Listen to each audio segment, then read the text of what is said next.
Les aventures de Pangolin et Chauve-souris en Afrique, épisode 3. Pangolin et Chauve-souris se dirigent vers le port. Madame Chauve-souris se pose la question et demande à Pangolin « Il est bon d'arriver au port. Une question vient à m'intriguer. Comment faire pour s'introduire sur le bateau sans risque de se faire chasser ?» Pangolin lui répond « Oui, surtout pour moi. Je vais être obligé d'user d'idées pour m'introduire. » Madame Chauve-souris se vante par ces paroles. « Moi, ce n'est pas un problème. Je peux m'accrocher à la proue du bateau. Quant à toi, il nous faut y réfléchir. » Pangolin eut une idée. « Je pourrais m'introduire en me mettant en boule et faire un roulé-boulé.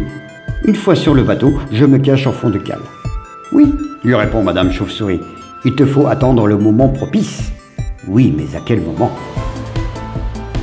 Pangolin observe les va-et-vient et se rend compte qu'ils utilisent un bras articulé, élévateur, sur une plateforme en ascension pour aborder les bagages. Je pourrais me glisser sur la plateforme en question et serais immédiatement conduit au fond de cale. Madame Chauve-souris se dit que c'était une bonne idée.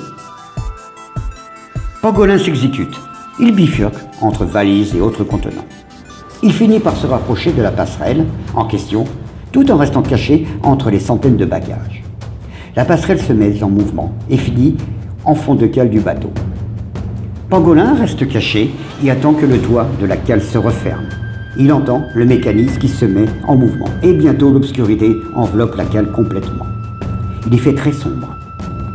Pangolin se déroule pour se remettre sur ses pattes et commence par inspecter l'endroit en question. Il eut une pensée pour Madame Chauve-souris si elle était arrivée à s'accrocher à la proue du bateau. Il est tard, il y fait très sombre, c'est en effet la nuit totale. Madame Chauve-souris virevoltant au-dessus du bateau afin d'y trouver sa place, ce qui est loin d'être simple. Madame Chauve-souris sait très bien qu'elle ne serait pas la bienvenue sur ce bateau, où s'amassent par dizaines les hommes au risque de se faire chasser ou voire pire. Les chauves-souris ne sont pas les aimants de l'espèce humaine. Elles ont toujours été associées à des créatures démoniaques et malicieuses, entre autres le mythe du vampire. Madame Chauve-souris essaye de se faire discrète, se met à voler à bonne hauteur afin de ne pas se faire remarquer. Se dirigeant vers la proue du bateau, ce qui fut une tâche difficile. La proue en question, on pouvait observer le poste de pilotage de la capitainerie. Madame Chauve-souris se dit qu'il serait trop risqué de s'accrocher juste sous le regard de l'équipage. Il fallait user de beaucoup d'ingéniosité afin de pouvoir s'acquérir sur ce bateau. Madame Chauve-souris n'en pouvait plus de voler sans cesse. Fatiguée, il lui fallait une solution.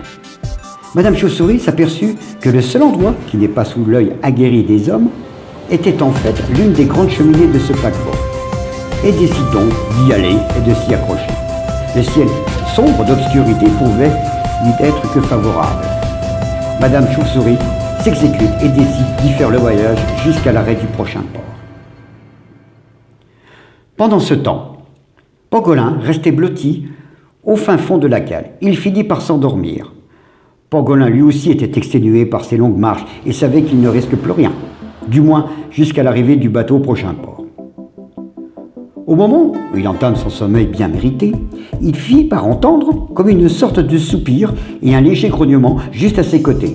Il se réveille subitement, inquiété, intrigué, se demande d'où vient ce grognement. Il s'exclame et demande « Qui est là ?» Le grognement plus intense et d'une voix rauque lui répond « J'ai faim ». Pangolin, très inquiet, lui dit « Mais qui es-tu » Et là se fait entendre un rugissement de mécontentement. Lui dit « Approche-toi afin que je puisse te voir ». Pangolin ne souhaite pas s'avancer trop près. Il aperçut un animal très massif doté d'une longue crinière flamboyante. Pangolin lui dit « Mais tu es un lion ?» Le lion lui répond « En quoi ce serait utile de savoir qui je suis ? La seule chose qui vient à m'intéresser à toi est de satisfaire ma faim. Tu es un pangolin ? Très bien pourtant. Je peux que m'en contenter, alors viens, approche-toi. » Pangolin n'allait pas se risquer et lui fait remarquer qu'il pouvait laisser accroître son imagination et qu'il ne pouvait faire partie de son repas. « Je suis libre. »« Mais toi, tu es enfermé dans cette grande cage. » Lion continue à pousser quelques grognements, lui dit « C'est vrai, mais je peux encore rêver en me délectant de ta chair. » Pangolin continue à converser avec le lion. et lui demande « Saurais-tu où va ce bateau ?» Lion lui répond « Je n'en sais trop. La seule chose que je sache, c'est qu'il me renvoie auprès des miens. Je suis un vieux lion qui part finir sa vie dans la jungle auprès de mes congénères. » Pangolin eut une étincelle. « Chez toi, c'est la jungle. Donc ce bateau va en Afrique, en déduit Pangolin. » Lion lui demande « Tu retournes aussi auprès de les tiens ?» Pangolin lui fait savoir que pour moi ce n'est qu'une étape, se vante de vouloir aller en Chine. Lion, malgré son vieil âge, s'exclame de rire et lui dit « C'est bien la première fois que je rencontre un pangolin aussi stupide mais drôle. Rien que pour cette raison, je ne te mangerai pas. » La fissure de la cale du bateau, il vit la lumière du jour. Lion dit oui, en effet, on arrive. Après quelques minutes, le sifflement des cheminées du paquebot se fait retentir. Le bateau accosté au quai du port. Après un temps, le bruit mécanique indiquant l'ouverture du toit de la cale, finissant par s'ouvrir. Ils étaient enfin arrivés en Afrique.